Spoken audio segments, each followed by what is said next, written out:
Welcome to the NBAV podcast.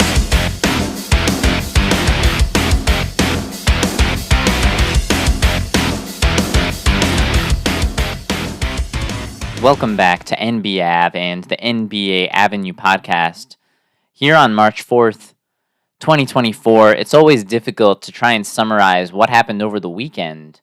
When you take a full Friday slate of games, and you have a Saturday slate of games, and you have some Sunday games, and then you come back into the office on Monday and you try to figure out how do we summarize and go through all of the action that happened over the weekend and try to come out with the storylines.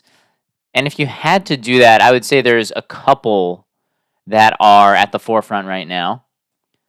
First of all, there's Jalen Brunson. Is he okay? What originally seemed to be a catastrophic, non-contact, season-ending / career-altering injury now doesn't appear to be quite as serious. Things are a little bit up in limbo with the Jalen Brunson story right now. It's a knee contusion. He seemingly avoided long-term injury. So the Knicks fans are all breathing a massive sigh of relief. Their season is alive. They have plenty of time to get him rested up and healthy for the playoffs, so long as they can stay in one of those seeds where they're not going to have to play any play-in games. But either way, they will at least have their players back. They'll get Brunson back along with Anunoby and along with maybe Robinson, and they'll have all of their guys there with Hartenstein and Josh Hart and the whole cast of characters with Dante and all of that. So a massive sigh of relief. If you're a Knicks fan, your season is still well alive, and at least you're going to have your star player on the court with you no matter how far the season goes. You're going to at least go into it the right way. You're going to have Jalen Brunson on the court, and everyone can relax a little bit about New York, and that situation is okay. Other big storylines. You have the inevitable matchup of the Celtics and the Nuggets, where every single game that these teams play, it just seems to be the inevitability, the collision course that these two teams are on. And the Celtics have won their last 11 games. You'd think that going down the final games, the Celtics don't really need so many games for the rest of the way, but not only do the Celtics not start resting guys up, they start pouring it on. And they've now hit an 80% winning percentage right now. So they are winning 80% of their games. They're 48-12, a phenomenal record. They've cleared the NBA. They are 8.5 games up on the 2 seed Milwaukee Bucks right now. 8.5 games between them and the number 2 seed. That's just a mammoth, gargantuan difference between 1 and 2. It's the rest of the pack, and then the Celtics on a totally different plane. They are even 6 games up on the Thunder, who are the second best record in the NBA. So there's the Celtics on one side, and then you have the Nuggets, the other team who really doesn't need to win games right now. What do they need that for? They're already the defending champs. They already know what to do when they get to the playoffs. It's more about getting there healthy. But yet, the Nuggets, no matter what happens, they still keep winning. Jamal Murray twists the ankle. He goes out for a game. They manage to win the game with hot shooting from Porter. They've won 6 games in a row. Murray is back. They can also breathe a sigh of relief. It wasn't anything long-term. It was just the twisted ankle. Murray was back the next game. So the Nuggets, with 6 wins in a row, they are tied for the number 2 seed in the West. And then you have the Celtics in the East. And it just seems that these two teams are going to collide in an NBA Finals. That would be the overwhelming odds of which team is going to make it from the East and which team is going to make it from the West. And this just got further amplified over the weekend, because you have the Celtics they totally blew out the Golden State Warriors, who were playing really, really well. And I understand there were problems with Golden State's strategy, perhaps, and perhaps the Warriors didn't believe they would win the game anyway, and it was the end of a road trip, back-to-back, this and that. But the Celtics just showed that they are in a class all by themselves, and some are saying, hey, it's a passing of the torch moment from the Warriors to the Celtics. Now, one of the things about the Warriors and the Celtics is that the narrative about their playoff series, their championship series, where the Warriors ended up beating the Celtics a couple of years ago, was that the Celtics were just too young and it wasn't their time, but now it is. That wasn't really how it went down in that championship series. Really, the Celtics had a very good shot to win it. You can make a case that they had the better team, and only because Andrew Wiggins exalted his game, he raised his game to another level, were the Warriors able to then win the series. But there were points in the close game 5 that could have definitely swung the series, where the Celtics had one or two possessions where if you would have hit a basket at the right time, they would have won the series. And in some ways, if you would look back at that series, you can make a case they should have won it. So the Celtics had a real chance to win it then, and now it's just a totally different position where the Celtics are expected to win it at this point. I think anything less than the championship right now, and this would just be a massive disappointment. Whereas it was disappointing when they lost to the Warriors then, but if they would lose even to Denver right now, at the end of this year, if they play Denver in the championships and they don't win it, it'll still be a bitter disappointment for the Celtics. There's a lot of other buzz going around about the Celtics. Some of it has to do with the coach. We're talking about Coach of the Year. And suddenly, Joe Mazzulla is gaining some steam and people are talking about it. But I just want to be clear that Coach of the Year does not mean team with the best record. If Coach of the Year just went to the team who had the best record at the end and they said, hey, your team has the best record, therefore you are the Coach of the Year, then it wouldn't be the Coach of the Year. It would just be Best Record of the Year award. That's not how it works. Coach of the Year doesn't just go to the team that has the best roster. Otherwise, it would be a General Manager award. It would be an Owner's award. Whoever is in charge of putting the roster together, it would just be Roster of the Year. This is Coach of the Year. So the Celtics, who have the best roster in the NBA, it's going to be hard to make a real case that Joe Mazzulla, just because they have the best record with the best roster, that he, as the head coach, is making the biggest difference. And it's certainly not going to go to a team like a coach like Doc Rivers with the shortened season that he's been there for the Bucks. It's likely not going to be J.B. Bickerstaff from the Cavaliers with how things have fallen off for Cleveland recently. You can make a case for Tom Thibodeau.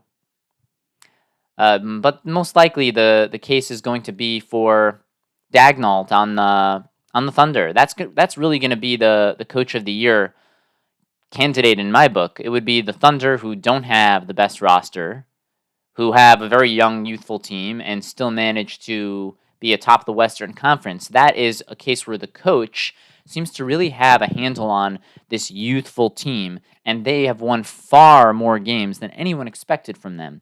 For them to win 70% of their games and be atop the conference, before the season, maybe we would have thought, hey, they're a fringe 7 or 8, maybe a 6, maybe a 5 if everything goes unbelievably well for them. But no, they're at 1.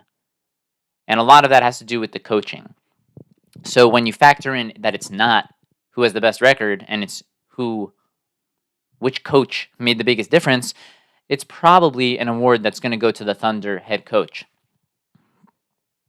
We've also been able to see that there's something happening in Atlanta where it looks like Trae Young is going to be done for the year. This was unexpected. At first, when he got injured, I didn't really see it this way. I thought, okay, he'll be able to rest up. They'll heal the finger, and he'll come back for the playoffs, for the play-in, and the Hawks will still be in there because they had a sizable lead over the 11 seed Brooklyn Nets. But it seems like it's a little bit on the low key, but that Trae Young is not going to be back for the season. And the Hawks don't seem like they want to risk him coming back. So this changes things up a little bit because the Hawks have played the Brooklyn Nets twice recently, and they lost to them both times. Now that they've done that, the gap there is only 2 games. So the Nets can easily overtake the Atlanta Hawks if they just keep winning some games, because the Hawks don't seem like they want to win anymore. It seems like the Hawks are ready to call it a year, and they don't want to risk bringing their player back. They don't want to risk bringing back their star. So this does change things up a little bit, where we thought that the 10 teams that were in the 1 through 10 spot in the Eastern Conference for most of the year were going to be the 10 teams that were in the playoffs. But now that the Hawks seem completely content with resting Trae Young for the rest of the year, putting him on ice, right? Ice Trae. Now he's going to really be Ice Trae. They're putting him on ice. He's not going to be playing. And it seems like they're kind of doing what the Mavericks did last season, where they just rested their players. There was an investigation on it. And the Mavericks said, hey, we're not going to win the finals this year, so we're just going to bow out. And they dropped a whole bunch of their games right before the season was over. They dropped out of even the play-in contention, and they got a better draft pick, which I believe ended up turning into Derek Lively. So that was what the Mavericks did. And the Hawks, who have a very intertwined history now with the Mavericks, with the Hawks trading and taking the draft pick down to get Trae Young, and the Mavericks trading up to get the draft pick of Luka Doncic, and those two will forever be compared to each other and intertwined with each other. So now you have the Hawks taking a page out of the Mavericks playbook and trying to drop seemingly out of the play-in and just call it a year and get a higher draft pick. But the other narrative around the NBA right now is it seems like it's just a bunch of missed opportunities, where you have so many teams that you'd think it looked like they're going downhill, some teams that look like they're about to climb, and it just doesn't seem like anyone really wants to just grab the opportunity that's in front of them. And in that case, I'm looking at the Dallas Mavericks. It seemed like they had everything figured out. They won 7 ball games in a row. You look at the Mavericks over the last couple of games, and it's just a little harder to understand. Over the weekend, they lost to the Celtics, which is expected. They lost to the Celtics by 28, but then they went and lost to the 76ers, who've been horrendous over the last 20 games without Embiid. Any game that the Sixers win, you got to throw a party. And I'm not talking a pizza party like the Toronto Raptors did after they won their 3 in a row. I'm talking you just gotta get hammered and go out and yeah, we got a victory, because every victory for the Sixers is huge right now. They were in free fall mode. Somehow they managed to beat the Mavericks. So what is going on with Dallas? Dallas had a golden opportunity when they're playing against a team like the Sixers, and now they lose that. They've lost their last 2 now. The Celtics and the Sixers beating them over the weekend. And now the Mavericks are still sitting back in the 8th seed. They're only a game and a half ahead of the 9 and 10 seed Warriors and Lakers. What happened? What happened, Dallas? Why are you guys not taking advantage? Why are you guys not trying to move up to get the 6 or the 5? It's just really bewildering. And it seems like the Kings weren't taking advantage either. The Kings were losing a bunch of their recent games. And there was another game over the weekend where Sabonis scored 21 points in the game, right? And I'm talking about the game that the Kings beat the Minnesota Timberwolves. Right, the Kings beat the Timberwolves on Friday. And it was an overtime victory. And you had the 21 points from Sabonis, but all those points were in the first 3 quarters. If you go into the 4th quarter and overtime, Sabonis didn't score a basket. And he had offensive fouls, and it wasn't working for him. So you kind of see more examples of the stat machine version of Sabonis, where he puts up the stats, he puts up the triple-doubles, and now the Kings have been busted, putting him back into games to try and get the extra rebounds and do that sort of thing to pad his stats, and it's all becoming more clear. And now there's a lot of questions about the impact that Sabonis has on the court. But regardless, okay, the Kings got that victory against Minnesota, but in the previous games, the Kings lost to the Nuggets, they lost to the Heat, they were losing. They lost a game to the Suns recently. They're losing a bunch of games where it's like, Kings, come on, you got to get your act together. This is your opportunity to try to go out and get out of this 7 and 8 seed range and move firmly out of play-in. And right now, the Kings are tied with 6 and 7, because that's the other thing that's bothering, that the other team that fits into this category, which are the Phoenix Suns. Talk about a team who's squandering opportunity. The Suns have been great at home all year. They get to play the Rockets twice back-to-back on their home court after 3 or 4 days of rest. What do the Suns do? They win the first one and then they lose the second one. Phoenix, how are you losing a game to the 12th seeded Rockets at this point in the year? I understand that Devin Booker wasn't playing in this game, but you're playing against a team who's way down at the bottom of the league. Even with beating you, in the last 10 games, the Rockets are 3-7.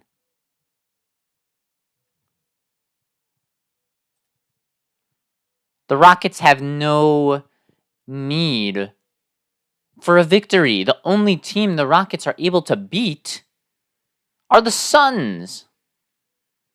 If you look at the last 7 Rockets games, they've played the Suns 3 times. And they beat the Suns 2 out of those 3. All the other games from those 7 games, the Rockets lost. The Rockets are 2-5 in their last 7. The only teams they beat, the 2 wins both came against the Phoenix Suns. That's unacceptable. You can't be a Phoenix Suns team that has Kevin Durant, Devin Booker, and Bradley Beal and not beat the Houston Rockets all 3 times. And if Beal wasn't there for 2 of them, you still need to get the victory. And if Booker wasn't there for 1 of them, but Beal was back, you still need to get the victory. It's just not acceptable to lose to the Rockets at this point. Now, the Suns, who were poised, the Suns were in the 5 seed. They were ready to get these 2 victories against the Rockets and stay in the 5 seed for the rest of the year and let everything shake out underneath them, and they would be above it all. They would be in the 5 seed. All their fans would be happy, and they'd be ready for the playoffs. Now that you blew it again against the Rockets, you're back in the 7 seed. You're tied for the 6 and 7. You're only a game ahead of the 8 seed. You're right there with all these other teams, and now you're going to have to put the pedal to the metal. You're not going to be able to approach the end of the season with any sort of resting mentality. You're going to have to force your good players to go out there and take more minutes and take more of a burden on themselves. And the Suns just missing opportunities. The Kings missing opportunities. The Mavericks missing opportunities. And what do you get?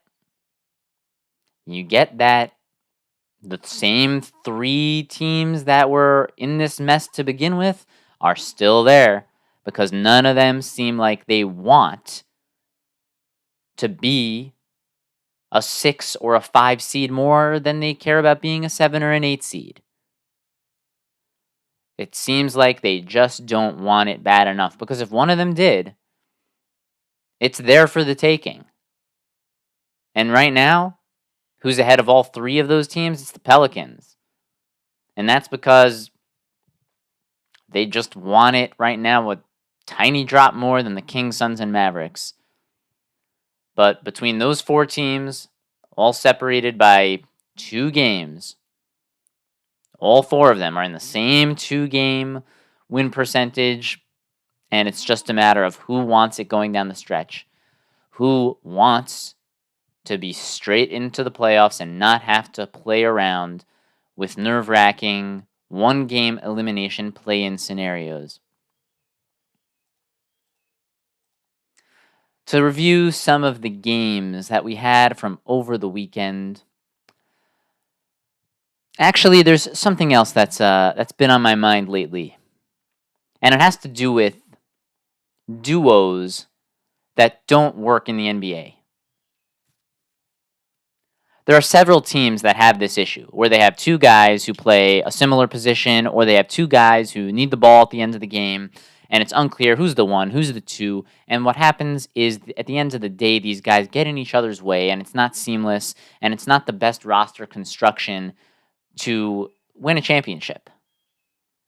And it should be clear by now that it doesn't work, and it should be clear by now that you need to break up the duos and set your roster the correct way. Set your roster to the way that you'll be able to achieve the highest heights that you can from this NBA season. And for some reason, it doesn't seem like teams want to recognize it. And this starts at near the top of the Western Conference, where you have the Timberwolves. They just lost to the Clippers, and it was a classic Timberwolves loss, where it's coming right down to the end of the game, final few possessions, literally their final possession. They have a shot to tie the game. They have opportunities to win the game.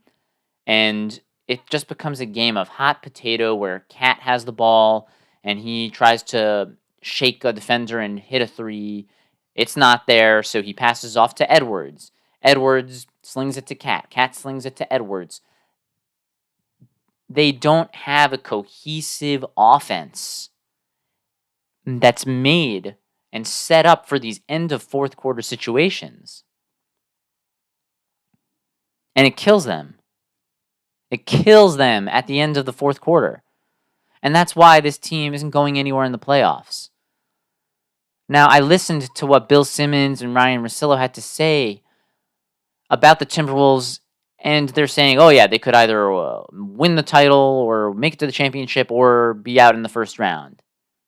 And it's like, great, you just said all the possibilities, but what's the truth? The truth is they can't win an NBA championship. They can't make the finals because you need, if you're in the playoffs and you're expecting to make the finals, you need to be able to win close game situations. Not every game is going to be like the regular season. You're not going to win every playoff game by 20. In a 7-game series, maybe you'll win one game by 20 points. All the rest of the games might be close. And that's a problem for the Timberwolves because if all the games are close, most likely they're going to lose 4 out of 5 close games in the playoffs because that's what they do in the regular season. When these games are close, they don't win.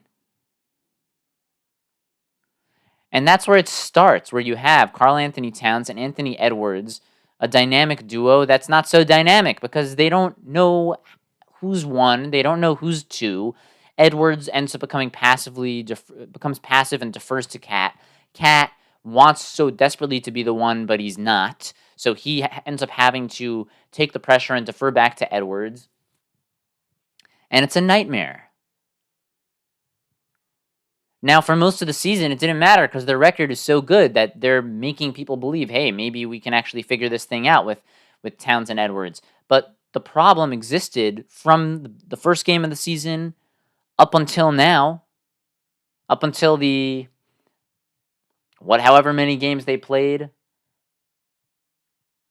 61 games. From 1 to 61, they have the same issue. The only reason why people weren't talking about it more is because they forgot about it because the record was so good. But it was always there.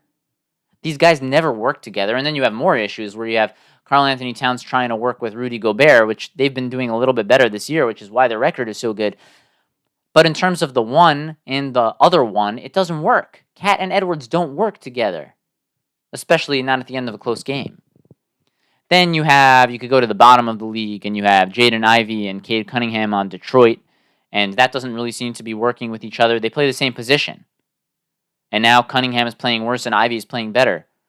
And those two guys you're not meant to have 2 point guards playing the same position, both being the leader of a young team.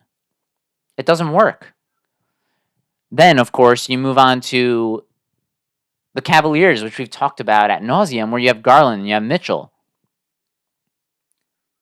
And the two guys just can't both lead this team. When Garland doesn't play, the Cavaliers have an amazing record, and when Mitchell doesn't play, the Cavaliers can't win. And when they both play, they're still not as good as they were when it was just Mitchell and there was no Garland.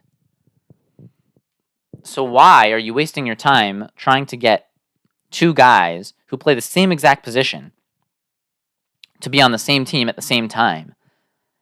Why are you not sending one of those guys out and more likely it should be Garland, and send him off and bring another piece to the team that would fit well around Donovan Mitchell. This isn't the best construction of the roster in terms of winning a championship. This is perhaps the worst construction of the roster. You have two guys right now that every team in the league would die to have on their team, in Garland and Mitchell. But then you have other teams like the New York Knicks where they don't have as talented of a 1-2. They have Brunson, but they don't have a second player who you would say is as good as Garland or Mitchell, whereas the Cavs have two of those guys. But yet the Knicks, I think if you would put the Knicks and the Cavaliers in a playoff series, most people are going to pick the Knicks because although they don't have two star type players and the Cavaliers perhaps do, the Knicks have a better constructed roster.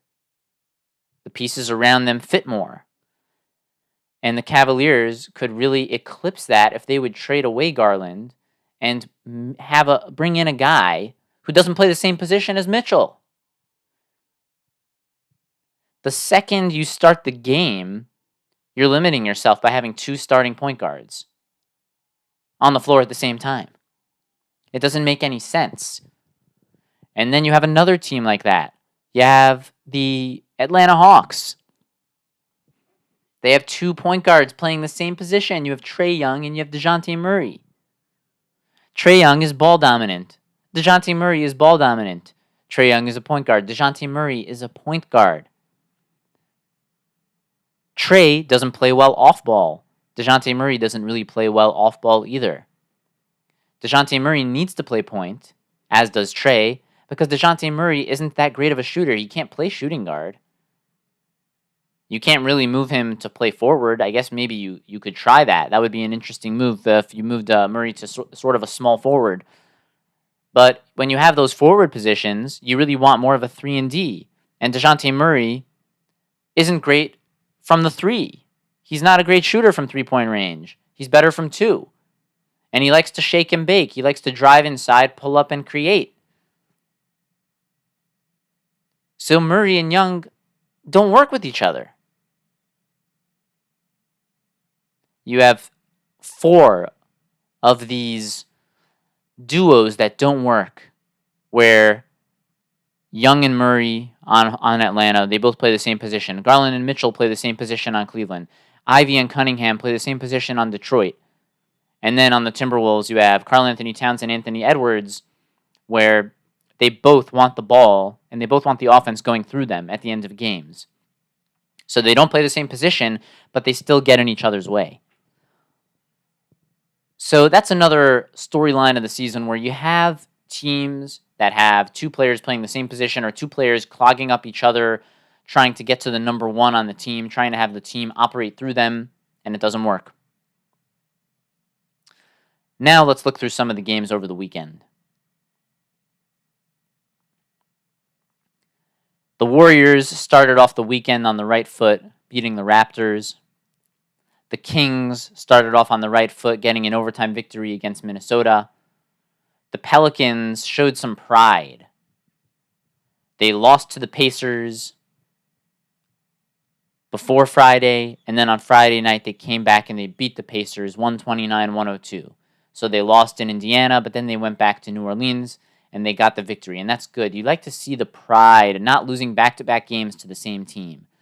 So that's nice for a Pelicans fan right there. And that's what's keeping the Pelicans in that 5th seed ahead of the cluster, the confusing cluster that is Phoenix, Dallas, and Sacramento. You had the Milwaukee Bucks handling business against the Chicago Bulls. You had the Hawks dropping 2 games to the Nets as the Hawks try to bow out of the playoffs and allow the Nets to overtake them. You had a great game where the Nuggets beat the Lakers, and it was super close right up until the end, where the Nuggets once again took the hearts of the Lakers and show exactly why they are the NBA champs. And they've won the last 8 games in a row against the Lakers, and that has everybody talking about how it's a a power sweep, a double sweep. I don't know what the naming convention was there, but the Nuggets get this awesome 8-game win streak against the Lakers, and the Lakers were in it right till the end, and they just couldn't finish it off at home. So another great victory for the Denver Nuggets. You had the Suns getting beat by the Rockets. And then in yesterday's action, you had the Mavericks blowing it against the 76ers. You had the Timberwolves unable to finish off the Clippers, even though the Clippers were missing pieces and Harden had a terrible game. You had the Celtics embarrassing the Warriors. You had the Magic doing what they do, handling the Pistons. You had the Spurs beating the Pacers. The Spurs have won a couple of games now. The Wemby conversation is heating up. Not something I'm particularly interested in because you don't really get credit, in my book, for winning games now when you've already lost so many games that it doesn't matter if you would win every game for the rest of the season, it wouldn't matter. So pretty easy to go out there and play some free, meaningless basketball. But the Pacers, another team that's not taking advantage of the opportunity, because the Pacers, you're playing a team like the Spurs. Or even back it up further than that, the Pacers beat the Pelicans in Indiana. Then they go to New Orleans, and it's a team where they just beat them. They have their number. They lose to the Pelicans. Then they go to San Antonio, where you'd think they'd certainly be able to redeem themselves against this horrendous Spurs team. No, they lose again. How? How is Indiana doing that? And what happened now? Indiana dropped to the 8th seed. Because the Magic keep winning. The Heat get back in the win column. The 76ers, who you'd think were just going to fall all the way into the deep play-in, they managed to beat Dallas because Dallas can't get out of their own way. The New York Knicks somehow managed to win, even though Brunson didn't play the whole game. The Knicks managed to get the victory against Cleveland. And now the Pacers just drop behind all those teams. And they're firmly in the 8th seed. They're a full game back of the Heat in the 7, and then another half game back of the Magic. So a game and a half back of the Magic in 6. 2 games back of the Sixers in 5, and 2.5 back of the Knicks in 4. So the Pacers get an easy game like the Spurs, and they totally fail to take advantage of it. And that's the theme of the weekend. Teams not taking advantage, and then the other theme of the weekend is Nuggets Celtics NBA Finals. The Knicks winning the hard-fought game without Brunson, beating the Cavaliers, who were playing without Mitchell, and Garland not able to do what Cleveland fans were hoping he could. And then you have the Thunder beating the Suns. And what I have to say about this Thunder versus Suns game is everyone's going crazy about the fact that Nurkic had 31 rebounds. But do you think the Thunder thought that they were going to go in there and out-rebound Nurkic? Everyone likes to talk about how the Thunder don't have a prototypical big man because Chet hasn't really filled out yet, and he's their only real big man. But don't you think the Thunder are aware? They're a pretty smart organization. They seem to know what they're doing pretty well. I would wager better than almost any team in the NBA. They're building a roster the right way. You think that they don't realize that they don't have a prototypical center playing alongside Chet? I got news for you. They definitely realize that. And the Thunder's goal in this game wasn't necessarily to somehow out-rebound Nurkic, a guy who probably has 100 pounds on Chet. That wasn't the goal. The goal was just to win. And where the Thunder know that on the rebounding side of the basketball, they might be a bit weaker than the Suns when Nurkic is out there, but they know that they have better defense, and they know they can turn the Suns over, and that's exactly what happened down the stretch. This was embarrassing. The Phoenix crowd was booing the Suns at the end of that ball game. There were 2 or 3 plays at the end where the Suns had a chance to go take the game, and you had one play where Nurkic decides he's the point guard, the ball gets inbounded to him, he's dribbling it up the court, and he just throws it away like a total buffoon. If you're a good rebounder, why don't you just stick to it and just rebound the basketball? That is the greatest thing you could do for this Phoenix Suns team. If you're Nurkic, is just rebound the basketball like you were doing. Don't try to become the point guard and dribble it up and try to be this great passing big man. It's not what they need from you. Bradley Beal was playing well. He looked like his old self. The time that Beal's been on the court this season, he's been fine. He's been totally fine. Why is he not on the court more? Yeah, that's a good question. I don't know why, but whenever he's out there, he's playing great. He still scores just the way he always did. He looks like he's playing within himself. There's no rust. He goes back out there, and it's like he never left. And you have Durant, and they're just turning the ball over. And the problem here for the Suns, and granted they didn't have Booker for the game, which obviously makes it worse because Booker would have been handling the ball a lot of the time when you have other guys trying to play point and they can't. But the big problem here is you think, hey, Suns, why don't you just get a classic point guard? Like you had Chris Paul before, and then you had Cameron Payne coming off the bench playing some point guard minutes. Why don't you just get a classic point guard? And the problem is that when you have 3 guys like Booker, Beal, and Durant, a classic point guard is going to limit the production from each of those guys because they all work best with the ball in their hands. So you can't play with a point guard. And then when you have situations like the end of that Thunder game, you also can't play without a point guard because you're turning the ball over every other play in crunch time. You can't inbound the basketball. You can't dribble the ball up court. You can't pass it inside to Kevin Durant, who has post-up position, without turning it over. If you play with a classic point guard, you're going to limit the reach of Durant, Beal, and Booker. And if you play without a classic point guard, you turn the ball over. So the Suns just have so many problems. Because Nurkic, when he's not in the game, they can't rebound the basketball. They can't defend on the interior. When Nurkic is in the game, he can give you good rebounding and better defense, but he makes stupid decisions on offense. He's sort of a no, yes guy. Like when he has the ball on offense and he's trying to create for someone or create for himself, you are like, why are you not passing the ball? Just give the ball to Durant, Beal, or Booker. And then when he scores, you're like, oh, thank God. But a lot of the time he doesn't score. A lot of the time he screws it up. Why don't you just sit down in the paint and do what makes you great?